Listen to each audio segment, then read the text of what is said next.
What if isang araw, lahat ng Pilipino biglang walang disiplina? Tapon dito, tapon doon, bahala na sa paligid. Sa umaga pa lang, traffic na, nagka-counterflow, nagja-jaywalk at parang contest kung sino ang pinakamaruming kalsada.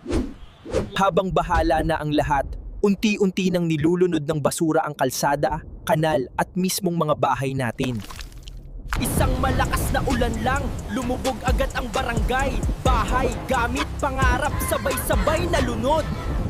Walang makapasok sa trabaho, sarado ang negosyo, lubog ang sakahan, ekonomiya, tuluyang naparalisa.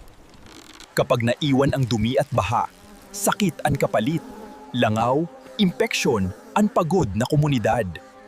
Doon lang nila na-realize, hindi pala isa lang ang kalat. Kapag lahat ganito mag-isip, sakuna ang resulta. What if bago pa bumaha, pinili na natin ang disiplina? Dahil ang maliit na kalat, kapag pinabayaan, nagiging malaking sakuna. Gusto mo bang ikaw ang magdikta ng next what if ko? What if may UFO sa Manila? O biglang dumating si Naruto sa Pinas? Comment mo yan, hay! Gagawin natin!